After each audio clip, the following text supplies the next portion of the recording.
Hola, ¿cómo están? Un gran saludo para quienes están viéndonos desde distintas partes de Latinoamérica. Les damos la bienvenida a este nuevo webinar de Medical and Scientific Knowledge. Yo soy Gonzalo Busquets, integrante del equipo de contenidos y difusión científica de MSK. Nuestro agradecimiento a quienes se han sumado para presenciar una más de nuestras charlas con profesionales de prestigio en el ámbito de la salud. Gracias a quienes están del otro lado, tanto a quienes se suman por primera vez a un webinar de MSK, como también a quienes ya han participado previamente y en esta oportunidad están nuevamente acompañándonos. Hoy tendremos un invitado que por primera vez participará de un webinar en esta ocasión para desarrollar un tema relacionado con los cuidados paliativos. Pero antes de presentarlo, les extiendo la invitación a suscribirse a nuestro canal de YouTube MSK-Medical and Scientific Knowledge. Una vez finalizado este webinar, ingresan al canal, se suscriben y allí podrán encontrar material informativo sobre nuestra innovadora propuesta académica 100% a distancia y ver más webinars y eventos como este sobre distintas temáticas que vamos abordando. Ahora sí, recibimos al profesional que estará brindando una presentación sobre dolor oncológico y farmacogenómica. Le damos la bienvenida al doctor Jesús Romano, director médico de Medical and Scientific Knowledge para Chile. Él es especialista en medicina interna y cuidados paliativos, experto universitario en oncología y experto universitario en geriatría y gerontología. Se desempeña como jefe y coordinador de alivio del dolor y cuidados paliativos en la clínica INDISA. Es director capitular del Colegio Médico de Chile, subinvestigador para el Centro de Estudios Clínicos de Oncología de Precisión y médico paliativista del Hospital Parros Luco Rudo. Buenas tardes, doctor, y muchas gracias por su presencia. Muchas gracias, buenas tardes, Gonzalo. Un placer estar aquí con ustedes compartiendo y bueno, tratando de explicar algunas de las cosas que me apasionan. Doctor, muchas gracias en serio por brindarnos su palabra sobre este tema que vamos a estar viendo hoy, que como mencioné, la presentación que estará dando será sobre dolor oncológico y farmacogenómica. Antes de comenzar con la presentación, la pregunta que yo quería hacerle en relación a esta temática es, ¿por qué considera que es relevante esta cuestión en la actualidad médica? Primero porque el manejo del dolor en general es una de las problemáticas principales de los pacientes oncológicos. La verdad es que los pacientes en general que tienen patología oncológica en su mayoría presentan dolor como el síntoma más importante de su patología, que es evidentemente lo que a veces genera el diagnóstico de la enfermedad o que incluso puede determinar la progresión de la misma enfermedad, determinada a través de la manifestación del dolor como síntoma principal. Y aparte de eso, el dolor actualmente se maneja de una forma muy empírica. La verdad es que nosotros generalmente manejamos a los pacientes a través de distintos medicamentos que vamos evaluando con el paciente en forma interindividual, pero hay una parte que nos ocurre cuando realizamos la práctica clínica, que es los efectos adversos de los medicamentos en los pacientes, y la farmacogenómica parece ser la respuesta a esta variabilidad interindividual entre las personas que permiten que los medicamentos que podamos elegir para ellos sean mucho más precisos. Muchas gracias, doctor. Y ahora sí, va a ser su momento. Comenzamos con la presentación que las personas del otro lado ya están viendo a partir de ahora. Así que, doctor, le doy la palabra y nos encontramos luego en su presentación. Te agradezco mucho, Gonzalo. Bueno, ya me presentaron. Efectivamente, soy el doctor Jesús Romano, médico paliativista. Lo que quiero hablarles justamente es acerca del dolor oncológico y la farmacogenómica. Como les hice ver en la introducción, el dolor es uno de los síntomas más comunes y angustiantes en los pacientes con cáncer. El dolor es frecuentemente infratratado en estos pacientes debido principalmente a la dificultad que tienen para acceder a servicios de salud y también a los medicamentos, que a veces son medicamentos difíciles de conseguir. El dolor es uno de los principales problemas clínicos en estos pacientes y efectivamente genera el mayor disconfort y problemática respecto a la patología oncológica y es generalmente lo que permite al paciente efectivamente evidenciar cómo esta enfermedad va deteriorando su condición clínica y su calidad de vida. Si vemos la epidemiología del dolor oncológico, los pacientes oncológicos en su patología inicial pueden presentar dolor con una prevalencia hasta un 30 o un 40%. Y en la medida de que la patología oncológica va presentando progresión, los pacientes pueden llegar a presentar dolor oncológico hasta en un 80 y un 90%. Esta es la razón por la que es tan importante continuar estudiando el dolor y continuar estudiando los medicamentos y las terapéuticas que podemos aplicar en estos pacientes. El dolor oncológico en Latinoamérica es un problema de gran magnitud, principalmente porque en Latinoamérica, por nuestros sistemas de salud, generalmente se genera un diagnóstico tardío de la enfermedad oncológica, lo que genera que efectivamente al diagnosticar a estos pacientes en fases más terminales, detectemos al paciente ya en una etapa donde la única posibilidad terapéutica parece ser los cuidados paliativos. Debido a esta problemática, encontramos entonces a los pacientes efectivamente con una prevalencia del dolor mucho mayor, sin acceso a servicios de salud que permitan el manejo adecuado, y efectivamente hasta un 54% de la población carece de una adecuada cobertura de salud y acceso a la misma, lo que significa que efectivamente este síntoma, que es uno de los síntomas principales de esta patología, genere tanto desmedro en la calidad de vida del paciente. Si nos vamos a efectivamente el análisis por países que nosotros podemos ver en Latinoamérica, el dolor es uno de los síntomas más devastadores y que genera la mayor cantidad de urgencias paliativas. Y desafortunadamente en Latinoamérica no contamos siempre con la infraestructura ni el personal capacitado para manejar este tipo de complicaciones.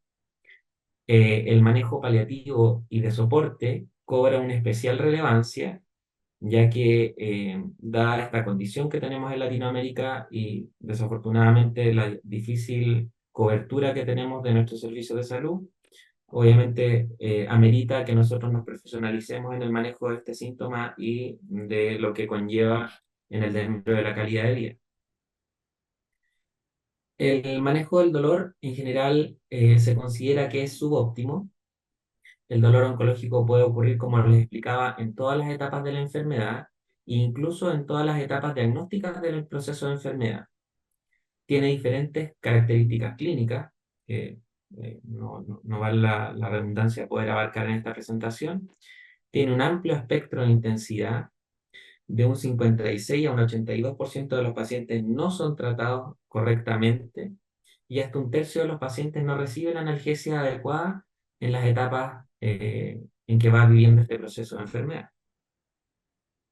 Bueno, refiriéndonos a las causas de dolor por cáncer, el tumor primario es la principal causa de dolor, alcanzando hasta un 68% de los pacientes. Y no solo por la manifestación del tumor en el mismo órgano, sino también por el proceso de crecimiento que va teniendo la lesión tumoral en el tiempo.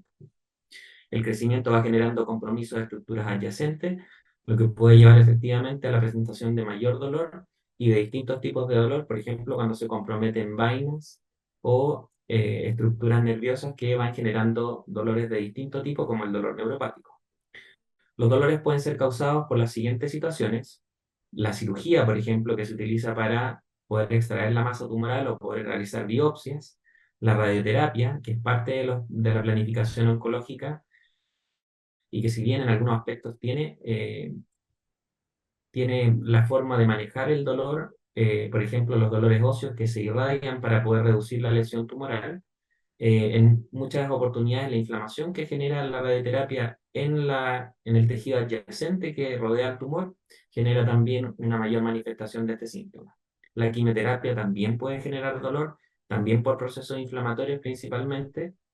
Incluso las terapias blanco o la inmunoterapia, que es lo que actualmente se está utilizando para el manejo de algunos tumores que están en investigación, también pueden generar procesos inflamatorios y estos procesos inflamatorios generan mucho mayor manifestación del dolor.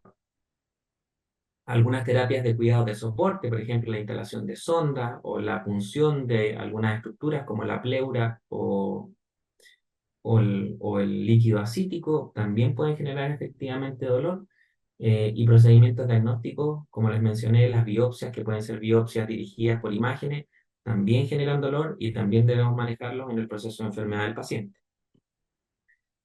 El tumor y su microambiente son algo que es bastante interesante de ver. El estroma tumoral está invadido por fibroblastos generalmente, por células inmunitarias.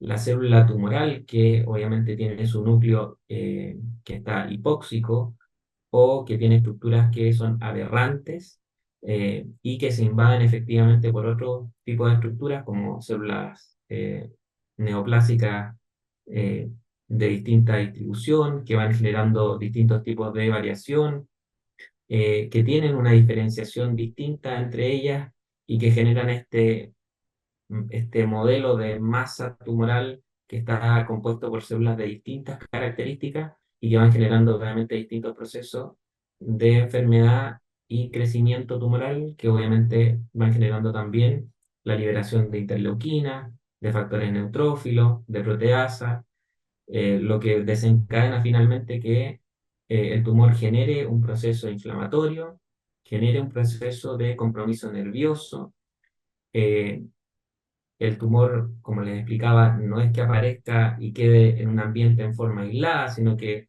está rodeado por otras estructuras y estas estructuras, al recibir estos mediadores que se implican en el dolor y que sensibilizan la zona periférica y la angiogénesis, como las interleuquinas y los factores de necrosis tumoral, van generando efectivamente una mayor sensibilidad y una mayor expresión del dolor en estos tejidos. Los mecanismos por los que el cáncer provoca el dolor se pueden dividir en estos cuatro aspectos. Uno, obviamente los efectos tumorales directos, por el efecto local de la masa, la enfermedad metastásica, el dolor óseo inducido por cáncer cuando se comprometen las estructuras óseas, los efectos paraneoplásicos, porque los tumores no solo son masas que crecen, también son masas que tienen actividad eh, paraneoplásica o endocrina incluso, y eso también puede generar manifestaciones de dolor, la sensibilización central que se provoca por la aparición de esta nueva lesión, porque para que nosotros podamos entender el dolor es una forma en que el cuerpo nos avisa a nosotros de que existe una estructura que está creciendo en forma aberrante. Entonces, nuestro cuerpo a través del dolor nos avisa que aparece el tumor, nos avisa que va creciendo, nos avisa que va comprometiendo distintas estructuras. Entonces, el dolor, aparte de manejarlo de forma adecuada, uno debe considerarlo y estudiarlo de forma diligente para efectivamente ver cómo el paciente va progresando en su enfermedad. El dolor también es provocado por las situaciones que van ocurriendo en relación al tratamiento de la enfermedad, como les expliqué en las diapositivas anteriores, la cirugía, la quimioterapia, la radioterapia y otros procedimientos que son parte del tratamiento oncológico pueden provocar dolor. Hay condiciones asociadas al tumor, como les explicaba, los tumores no solamente son masas que crecen, son masas que también secretan sustancias que pueden tener actividad endocrina y que por lo tanto pueden ir causando distintas alteraciones en los organismos de nuestros pacientes como hipercalcemias, osteoporosis, inmovilidad prolongada e inmunosupresión, lo que también se va a manifestar en cierta medida a través del dolor. Y obviamente dolores no relacionados al cáncer como condiciones musculoesqueléticas que pueden tener nuestros pacientes en forma previa. Los pacientes no solamente tienen tumores o cáncer, también tienen hipertensión, diabetes, resistencia a la insulina, artrosis, artritis y otras enfermedades que pueden afectar las estructuras osteomusculares y generar dolor. Si nos vamos al contexto clínico de la enfermedad, la condición previa del paciente, el crecimiento de la actividad tumoral, la evolución y la respuesta terapéutica a las distintas terapias también condicionan la manifestación del dolor en nuestros pacientes. Entonces, el evaluar el dolor en nuestros pacientes con cáncer tiene una complejidad importante, porque de partida el dolor es una experiencia multidimensional. Los pacientes sienten de distinta manera el dolor y las alteraciones que va provocando el crecimiento de esta masa tumoral en su interior. La evaluación del dolor, como les dije, es la base para un adecuado manejo. Debemos identificar el dolor, saber su característica, qué cosas generan una potenciación del síntoma y qué cosas permiten que ceda, qué estructuras están involucradas y pensar racionalmente qué es lo que está provocando el dolor en nuestros pacientes para elegir la mejor terapéutica. Los pacientes deben ser examinados de forma rutinaria y exhaustiva. Como les dije, el dolor no solamente es un síntoma, también es un aviso que el cuerpo nos está entregando para poder ver efectivamente qué es lo que está pasando con las estructuras de dolor de nuestro paciente. Cuando el dolor es nuevo o empeora o persiste, amerita una evaluación bien exhaustiva porque efectivamente puede significar que la enfermedad está siendo no controlada con el tratamiento o que están apareciendo nuevas lesiones que pueden estar involucrándose obviamente en la aparición del dolor en esta condición. El autoinforme del dolor por parte de los pacientes es un estándar de oro y en mi práctica clínica por lo menos yo trato de efectivamente hacer que los pacientes me manifiesten de forma fehaciente lo que sienten, incluso aquellos que tienen dificultades para comunicarse o algún tipo de deterioro cognitivo, porque es muy importante efectivamente sentir qué es lo que le está pasando. Y este proceso de análisis del paciente permite que se genere una empatía y obviamente una mejor comunicación entre el médico y el paciente. Hay cuatro componentes que definen lo que nosotros conocemos en la actualidad como dolor total. Dolor total es un concepto que se acuñó después de los años 90, ya cuando se empezó a realizar la actividad paliativa y se empezó a analizar obviamente el dolor como parte de los síntomas que acompañan esta enfermedad. El dolor total corresponde a la experiencia física que tiene el paciente respecto al síntoma, la situación emocional que el síntoma va provocando en este paciente, los problemas sociales que se producen, porque efectivamente un paciente con dolor probablemente no va a querer salir a compartir con sus amistades o con su familia, y obviamente las consideraciones espirituales, porque muchos pacientes a través de estas consideraciones pueden mitigar incluso la sensibilidad al dolor o pueden justificar el proceso de dolor como parte de sus procesos de vida y obviamente buscar ciertas condiciones espirituales que pueden ser favorables para ellos. Cuando nos vamos a la parte más lógica del manejo del dolor, encontramos estas formas de manejo que son las formas que nos ha presentado la OMS. Lo que les estoy presentando aquí es lo más básico para el manejo del dolor. Se trata de la escalera analgésica, que divide el dolor en tres aspectos principales respecto a su intensidad: dolor leve, moderado y severo. Y obviamente los medicamentos que en general se utilizan en estos escalones. Actualmente el manejo del dolor no se lleva solamente por esta estructura de dolor leve, moderado, severo. Nosotros hablamos actualmente del ascensor analgésico, porque el paciente puede pasar efectivamente de procesos donde esté con dolores muy leves o dolores muy severos y tenemos que tener efectivamente una forma de manejo terapéutico adecuado para ellos. Entonces, se nos presentan 5 principios para el uso de los analgésicos en pacientes con cáncer. Como les dije, la escalera analgésica es lo más básico. Eh, la OMS habla de que la vía oral es una de las vías que se debe preferir. Yo prefiero decir que uno debe utilizar la vía que sea más asequible y sencilla para el paciente. La dosificación debe estar realizada para las 24 horas, porque debemos manejar el dolor del paciente durante el día y durante la noche. El manejo del dolor debe ser a medida de cada individuo, y esto es algo importante porque es lo que se relaciona con lo que vamos a hablar finalmente. Y debemos prestar mucha atención a los detalles del dolor, porque eso nos permite analizar qué estructuras están comprometidas y qué medicamentos pueden ser los más beneficiosos para estos pacientes. Cuando analizamos los medicamentos que tenemos disponibles para el manejo del dolor, tenemos estos dos grupos que son los principales. Tenemos los medicamentos no opioides, donde están los inhibidores de la COX-2 y los AINES, el ketorolaco y el celecoxib como ejemplo. Los opioides, que son los que clásicamente utilizamos para el manejo de los dolores más severos, como el tramadol, la buprenorfina, el tapentadol o la morfina propiamente tal. Y los adyuvantes, que son medicamentos que, en conjunto con estos medicamentos que mencioné anteriormente, permiten un adecuado manejo del dolor y de las distintas circunstancias que el paciente puede ir teniendo con respecto a su síntoma. Dentro de los adyuvantes tenemos neuromoduladores como antidepresivos y antiepilépticos, esteroides, terapias tópicas para el manejo del dolor, como son los parches, por ejemplo, de lidocaína o de capsaicina, y los relajantes musculares que, bueno, también son parte de la terapéutica coadyuvante que nosotros utilizamos para el manejo del dolor de nuestros pacientes. ¿Cuáles son los fundamentos de la farmacogenética en el manejo del dolor? Bueno, la farmacogenética estudia la variación genética que afecta la respuesta interindividual de los medicamentos.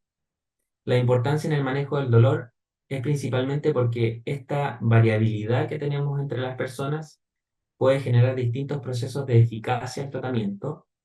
Si nosotros analizamos efectivamente a un paciente en forma genómica, podemos detectar ciertas variaciones, por ejemplo, en ciertas mutaciones y en su metabolismo de los medicamentos, lo que nos permite reducir, por ejemplo, la presencia de efectos adversos y optimizar las dosis de los medicamentos para estos pacientes.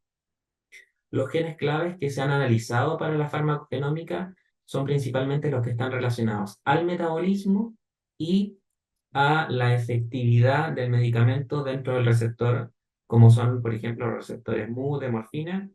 eh, y obviamente aquí yo menciono cuatro de los más importantes, que son los que se están analizando en la actualidad, como son el CYP2D6, que es parte de los citocromos que tenemos en el hígado y que permiten la metabolización, por ejemplo, de opioides tan importantes como la codeína y el tramadol, el CYP12C9 o el CYP3A4, que metabolizan los analgésicos no esteroidales, y como les mencioné, los receptores de opioides, como el OPRN1, que es el receptor de opioide mu1, y el COMT, que es el gen que modifica o codifica el catecol O metiltransferasa, que es parte de la cadena de percepción del dolor.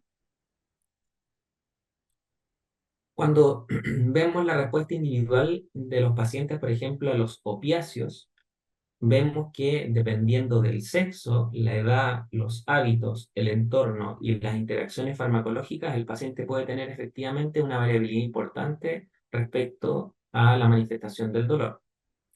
Y aparte de esta respuesta interindividual que se produce por estos aspectos, la acción, como les decía, de los receptores de morfina y los citocromos, por ejemplo, para las metabolizaciones de los medicamentos, también generan esta variabilidad de respuesta interindividual a los opiáceos, que es lo que yo quiero analizar con ustedes. Cuando evaluamos lo que está pasando y dónde estamos respecto a estos marcadores genéticos, sabemos ya que el CYP2D6 codifica, por ejemplo, la metabolización de la codeína y el tramadol. Conocemos cómo es el efecto de este citocromo respecto a los medicamentos y existen guías disponibles donde podemos, por así decirlo, evaluar qué efectivamente está ocurriendo en la actualidad con el análisis de este citocromo. Con respecto, por ejemplo, al receptor de morfina, que es el OPRM1, también existen evidencias importantes que sugieren la adopción de terapéuticas clínicas específicas, pero faltan guías actualmente, por pares por lo menos, que permitan hacer un análisis exhaustivo del uso de estos medicamentos. Cuando analizamos, por ejemplo, el CYP2D6 respecto a la oxicodona y a la hidrocodona, o por ejemplo el OPRM respecto al fentanilo, todavía tenemos evidencias débiles y no hay guías de estudio que permitan tomar decisiones terapéuticas un poco más basadas en la evidencia. Yo les quise mostrar esta tabla tiene mucho texto, pero lo importante de aquí es entender que independiente del tipo de medicamento, la alteración mutacional que se produce en los citocromos o en los receptores de glucuronización o, por ejemplo, en los receptores de morfina, va generando una variabilidad interindividual y esto puede ser analizado. Hoy en día tenemos sistemas de análisis genómico amplio donde se pueden estudiar más de 5.000 mutaciones. De hecho, la oncología se va dirigiendo mucho hacia esa área a través de la oncología de precisión y a través de la oncología de precisión se pueden evaluar efectivamente las vías por las que el tumor va generando las alteraciones metabólicas y mutacionales que le permiten subsistir como tumor. Y en estos análisis, el análisis de los fármacos a veces viene incorporado. Entonces, me pasa en la práctica clínica que pacientes que han sido estudiados mutacionalmente para el estudio de su tumor y de la terapéutica de precisión que pueden recibir, está el análisis farmacológico y farmacogenómico, lo que me permite tomar, por ejemplo, decisiones terapéuticas mucho más finas y específicas para este paciente. Entonces, ya concluyendo, si nosotros analizamos cómo funciona la farmacogenómica, el proceso de estudio farmacogenómico es bastante sencillo, puede ser a través de una toma de muestra de saliva o de sangre. A través de esa muestra se realiza un análisis genético y se realiza a través de inteligencia artificial también la interpretación de resultados, lo que permite generar un plan de tratamiento personalizado para el paciente. Los beneficios de esto claramente es una selección precisa de medicamentos para el paciente, ajustes individualizados de dosis y la predicción de respuesta y efectos secundarios que pueden tener. Yo creo que a los colegas que realizan práctica clínica les puede parecer eh, muy familiar y probablemente es parte de los casos que han visto en su práctica pacientes, por ejemplo, que reciben medicamentos como el clonazepam o alguna de las benzodiazepinas y en vez de recibir el efecto de sedación que nosotros esperaríamos como clínicos, los pacientes presentan una agitación psicomotora. Entonces, este tipo de situaciones a través del análisis farmacogenómico se puede evitar. Podemos saber qué pacientes van a responder mal. Yo tengo pacientes, por ejemplo, en mi práctica clínica que reciben, por ejemplo, medicamentos para las náuseas como el ondansetron, medicamento que debería controlar las náuseas, pero al contrario, el paciente recibe el medicamento y empieza a tener muchas más náuseas. Y eso también es por una alteración genética que se puede producir y se puede analizar para efectivamente darle el medicamento correcto. Dentro de otros ejemplos clínicos, para los pacientes, por ejemplo, con dolor crónico y metabolizadores rápidos del CYP2D6, eh, se puede generar, por ejemplo, mayor riesgo de toxicidad con codeína o alteraciones de la efectividad de otros medicamentos, como el tramadol, por ejemplo. ¿Cuál es el futuro? Bueno, obviamente integrar la farmacogenética dentro de la rutina en la práctica clínica. Yo creo que en la medida que vayamos avanzando con el análisis genético de los tumores, va a ir avanzando también la farmacogenómica para nuestro manejo clínico. Debemos aprovechar esta oportunidad y seguir creciendo en virtud de ese camino para mejorar la calidad de vida de nuestros pacientes con dolor. Quiero presentarles un ejemplo local del análisis de la farmacogenómica. En Chile se analizó y se caracterizó las distintas metabolizaciones que se podían producir y los fenotipos que acompañaban al citocromo CYP2D6. Este fue un estudio muy interesante donde se analizó efectivamente estos polimorfismos y cuál era el efecto de los medicamentos. Y nosotros podemos ver, por ejemplo, en este esquema, que le quise colocar efectivamente cómo funcionaba el CYP2D6 y cómo las moléculas y los fármacos van interactuando en los distintos órganos del cuerpo y donde efectivamente se pueden ir produciendo las alteraciones en la absorción y metabolización. Y este es el mejor ejemplo pues, para el tramadol. El tramadol efectivamente interactúa con muchos medicamentos. Si ustedes revisan la lista, pueden ser medicamentos de uso muy habitual en nuestros pacientes, como la amitriptilina, la venlafaxina, la duloxetina, que son medicamentos que incluso ocupamos como coadyuvantes, el bupropión o otros medicamentos como la paroxetina o la fluoxetina, que son medicamentos para el manejo de los trastornos del ánimo, e incluso hierbas medicinales que interactúan con los medicamentos y que van alterando su disponibilidad y obviamente la presentación de efectos adversos.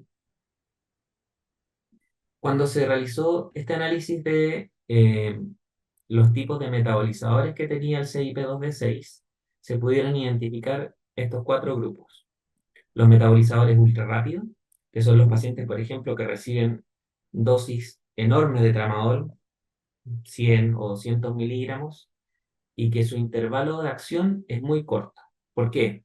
Porque el medicamento llega al cuerpo, llega hasta el hígado, se metaboliza, y la metabolización es tan rápida que la disponibilidad del medicamento alcanza un periodo muy corto. Entonces el paciente tiene efectivamente una atenuación de su dolor, pero el efecto le dura 5 minutos, 10 minutos, 1 hora, 2 horas. Y efectivamente eso dificulta nuestra práctica y nuestro análisis del paciente y cómo lo vamos a manejar, porque si el paciente tiene que estar tomando 40 gotas de tramadol cada 2 horas, claramente el medicamento no es el más correcto. Están también los grupos de pacientes con metabolismo eficiente, donde el paciente efectivamente tiene el comportamiento habitual, recibe su dosis de tramadol de 50 miligramos y esos 50 miligramos le alcanzan a durar 6 a 8 horas de acción, que es lo que propone la farmacéutica. Están los metabolizadores intermedios, que si bien tienen efecto con la dosis terapéutica habitual, alcanzan cierto grado de efectos adversos y son los pacientes que, por ejemplo, con las dosis habituales empiezan a presentar náuseas, mareos, somnolencia, pero que no significa que puedan no utilizar, por ejemplo, el medicamento, porque solamente con un ajuste de dosis podría conseguirse la acción terapéutica que nosotros buscamos.